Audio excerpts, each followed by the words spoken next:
Hello, my friends. The day has come. It's not nighttime. I'm not exhausted. The children aren't at home screaming. I'm ready to give a tour of my entire fountain pen collection.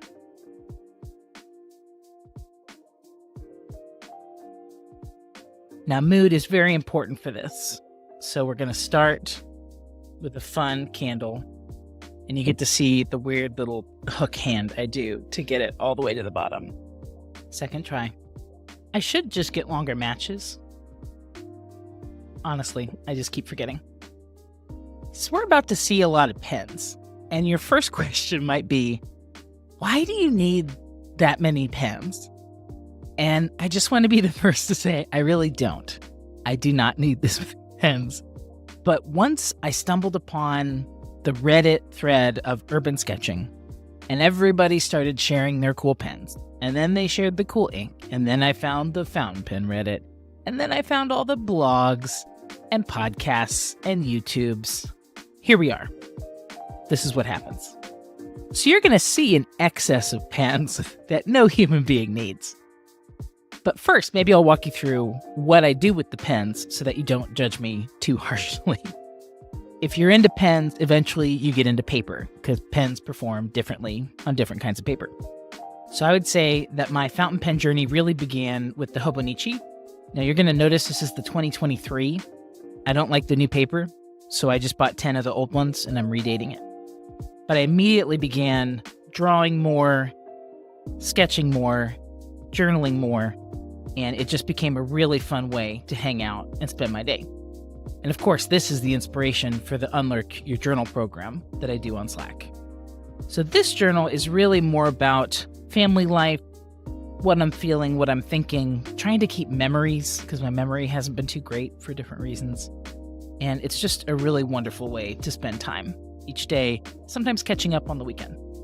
Thanks to the art program that I'm teaching, I also do a lot of doodling and sketching now. So I'll do these box spreads in different colors with different pens. And it's so satisfying. A lot easier than it looks. And even my husband has noticed a difference in my illustrations lately, which I thought was cool.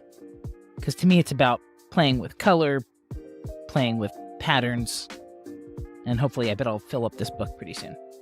So we've got daily journaling, we've got sketching, then we've got like a full-on journal, and this is for more like times where I have a lot more time to sit down and write about stuff. Then I've got the work planner, and this is new this year. I used to do it all in the one planner over here, but now it's been fun to use stickers and markers and everything and create spreads for work. So let me sketch to an older page. So we're going to see I'll track my calls down the side. I'll have promises or deadlines, any notes about work or special things that happened, and then my to-do list that changes. I'll often do the to-do list on a sticky note, so if I don't finish it, I can just pull it off and put it on the next page. And then I already showed the longer journal that I have, but this is the one that I finished recently. Where again, this is just where I can go deeper into different things, maybe work I'm doing with my coach, anything in therapy that comes up, some little sketches, stuff like that. So I really have found a way to use all of these cool pens. Still, it's not a need, it's a want. But let's start all the way at the beginning. And I'm going to try to go chronologically just to give a sense of how my collection evolved over time, because I definitely did not just jump into what I have now. It took 2 or 3 years to understand what I like, try different things, buy, resell, return, swap, trade, all this fun stuff. And I found that to be a part of the fun, is understanding what I like in a pen, how I like to write, what colors and papers give me the most satisfying feel in the hand. It's my favorite thing now. I'd say at least 50% of my personality is pens now. So to begin with, my very first pen after I tried the Disposables is this, the Lamy Safari. Lamy is on the cheaper side with this pen. It's $20 to $30. And maybe one of the jokes I've come to understand is that the nibs are all the same. I'm sure there's some variation in the more expensive pen, but this is an EF. I think when I began learning how to write with it, I didn't understand that you shouldn't press. So I believe I pressed this into more of a medium or a bold, but it remains one of my top 10 pens, mainly from nostalgia, but also it's just a really consistent, wonderful writer. So I'd highly recommend that. I quickly picked up another Lamy, same thing, but green. And I picked up another charcoal one and gave that to my husband. After Lamy, I jumped into TWSBI. And the first one I got, I was on a trip in New York City. Nope. I'm mistaken. I've already resold that one. I was on a trip to New York City, and I found a white Lamy Eco like this, and have just recently resold it because I have other bold nibs that I love. But later, on Mother's Day in Alexandria, Virginia, I came across this beautiful jade rose gold TWSBI with a stub nib, and it's just lovely. And now that I'm talking, I remember I said I was going to include writing samples, so let me get some paper. So some of these aren't inked, but I will add ink to them so we can check it out. The ink I'm going to have on hand is Cult Pen's Deep Dark Orange. This is a lovely, warm orange burgundy, and it is just one of my top 5 favorites. I got really lucky early on. I stumbled on somebody on Reddit who was just sharing a random collection of samples. So you paid $20 and she sent you 6 different samples, and 3 of those 6 ended up being my top 10 favorites in the world. So we'll look at those. But this was one of them, Deep Dark Orange. And so first up, we've got the Lamy, and this is filled with Diatramentis Document Black, which is a permanent black. And one thing to note, just in case you're super new, with a fountain pen, the main difference is just that you need to have this hole on the top pointed up. That's the airflow that's going to do gravity stuff and pull the ink through the feed, which is under where you hold it. And then also, you don't want to press like you need to do with ballpoints. You're actually going to just glide it more. And that's why many people, maybe with arthritis or as you get older, or if you have pen injuries, writing with fountain pens can actually help you write longer without the discomfort and pain in the hand, because you aren't clenching it to press as much as others. So we've got the Lamy, and this one, it's just particularly smooth. I love it. I love you, boo. Okay, back to the TWSBI. Now, usually this is, I believe it's a piston fill, something like that. So usually you'd stick this in and twist the back and it would suck ink into that part. I'm just going to do a little dip because I recently cleaned this.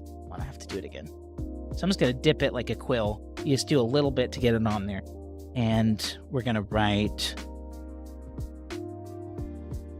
TWSBI Eco 1.1 stub. It was a little bit of a hard start, but otherwise, oof, that looks really nice. I might end up inking this with that anyway. Next, I started to upgrade my TWSBIs, and so I went for the Diamond 580. This is the black with rose gold, and I also got a white with rose gold. Now, this one currently has Robert Oster Cafe Crema in it. You can see it's a much thicker line. It's just very smooth. These are all stub nibs. And this color is Robert Oster Peach, which I really love as well. Eventually, I don't think this was next, but I also stumbled upon a TWSBI Diamond 580 where they had the nibs customized, by Pendleton Pens, Pen BBS, with I think it's called an angel wing, something like that. But basically, this is in italic, which just means they tweaked the end a little bit to have more line variation and just a little bit of flex. And that's just a really fun one. Along the way, I heard a bunch about Sailor pens, and so I got really interested in trying a Sailor. I ordered one, and it was way too small for my hand. I was about to return it. I was sure I'd never use it.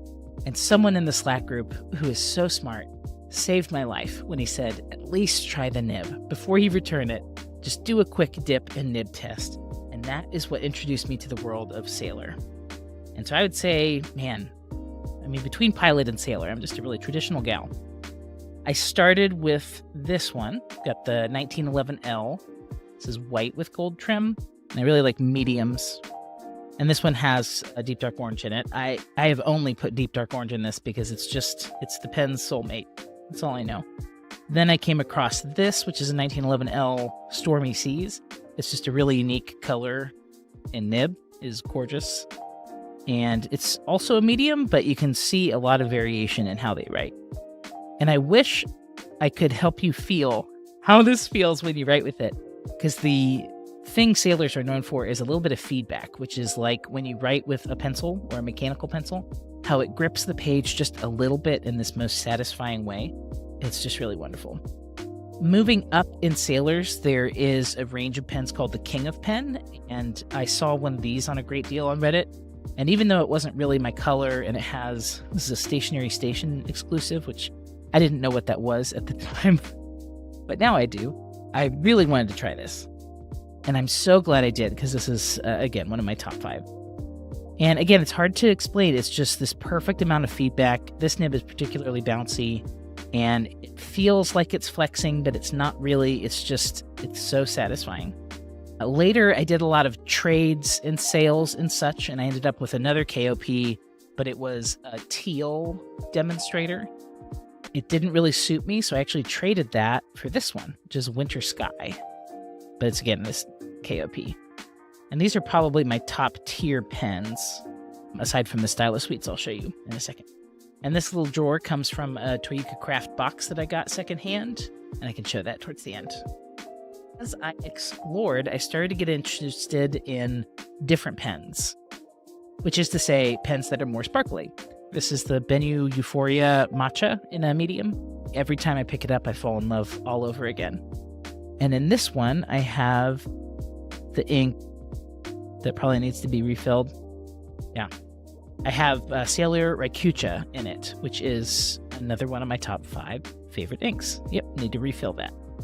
While we're here, there's a couple different ways you fill pens. This right here is called a converter, which means it's a separate plastic piece that comes out, and you can fill it with ink and change the color, clean it out.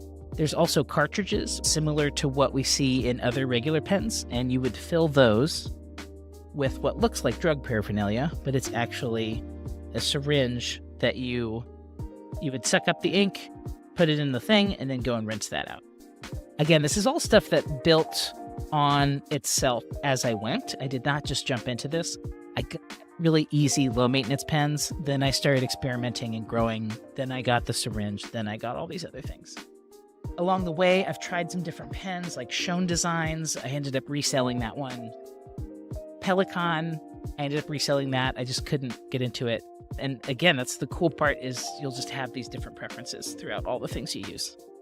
So let's move over. This is a Galen A5 folio. This is what I move around with daily, because I wanted to show this. This is the Pilot Vanishing Point capless. And this is just a really classic Pilot pen where it doesn't have a cap because it is retractable. Some people call this the doctor pen because it's easier to take out and put away, and then it tucks into your pocket with the nib up so it won't leak. This is a very special edition my parents brought back from Japan for me, which I just cherish.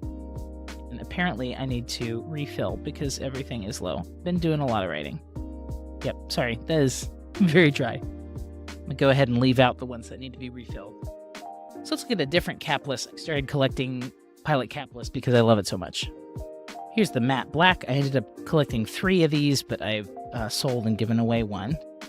And I think each nib varies by its own unique thing, but Pilot does seem to be the glassiest or iciest nib. The paper I'm using is Midair MD, and it's one of my favorites.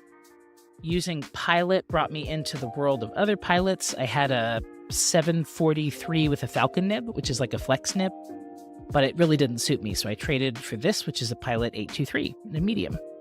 And I did have this tuned by a nibsmith, and it is just extraordinary. And this has Pilot Yoroshizuku Momiji in it, which is like a red with a gold touches to it. Love it. Super thin. What's unique about this pen is it has a thing that I can't remember the name for at the bottom that you close and open when you want the flow to be better. And that just makes it a slightly more travel safe. Personally, I haven't had any ink explosions. I've taken pens on a plane, on a train, in a car. Like, I've gone all over the place. I do get ink on my hands at home, but fortunately I haven't had any breaks or explosions out in the world. This pen, I'm skipping around a little bit. This is a new acquisition. I traded it for another 1911L, but this is a 1911L ringless with a very special nib grind.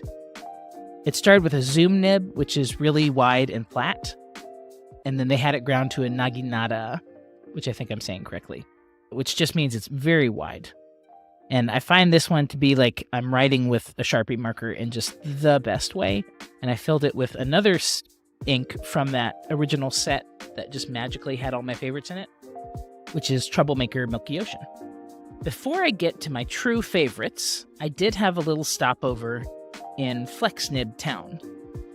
So a Flex Nib just means that it was made to bend and have more of a calligraphy style to it. With a regular fountain pen, if you bend it like this to get the line variation, it's actually going to break the pen over time. And so this is a pen that someone actually included free when I bought a different one of their pens. And it's from Fountain Pen Revolution, and this is the EF Ultra Flex.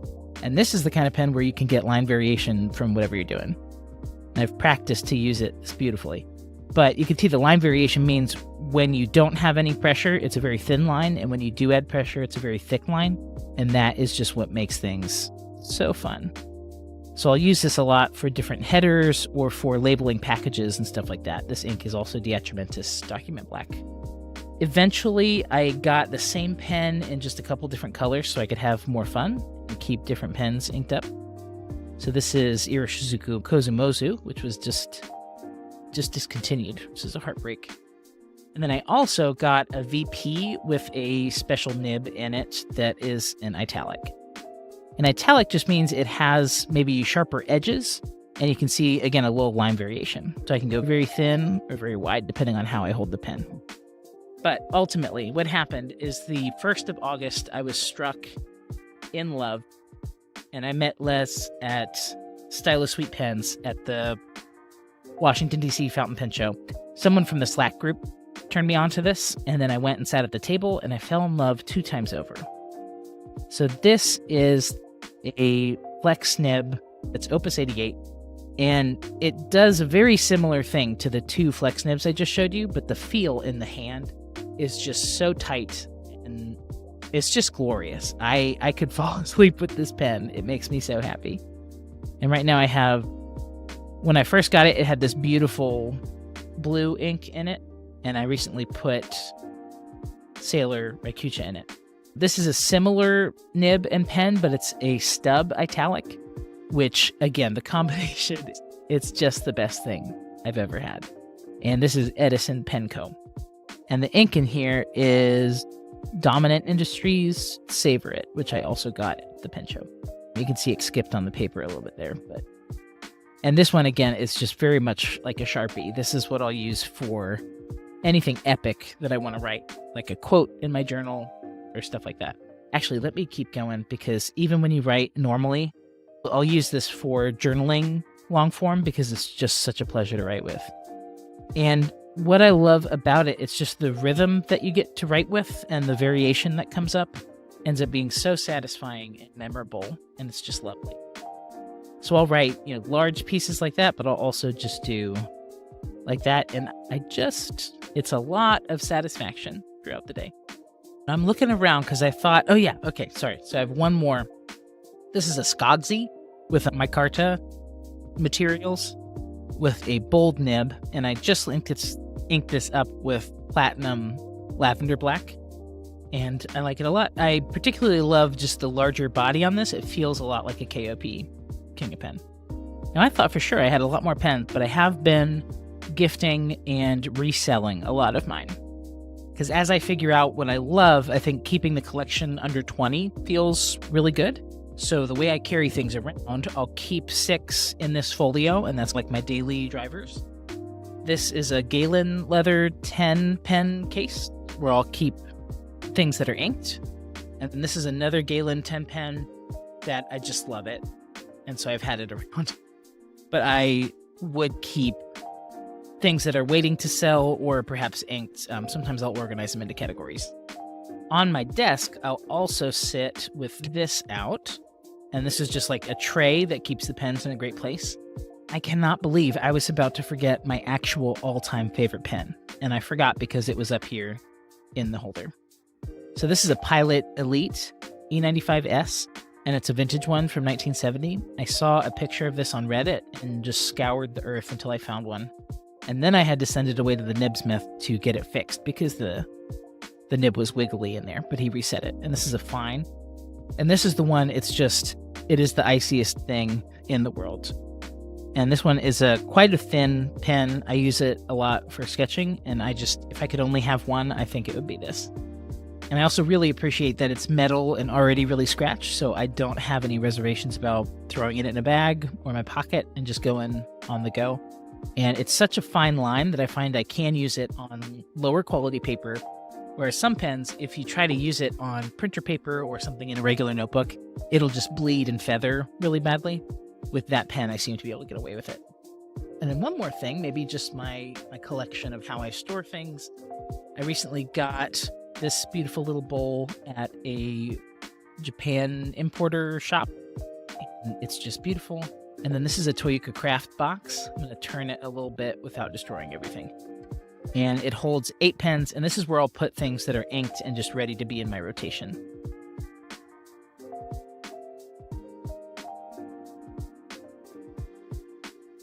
Thank you for joining me in my nerdery. We have now just spent a very pleasant half hour going through the possessions I love most in the world, and I'm really glad to get to share this love of pens with you. In closing, I want to leave you with my pen rag, which is one of my favorite traditions in the fountain pen space. This is actually my second round because I had to wash this for the first time. But what I do is whenever I'm changing inks, I'll just lay this out and use it to wipe my hands and stuff after.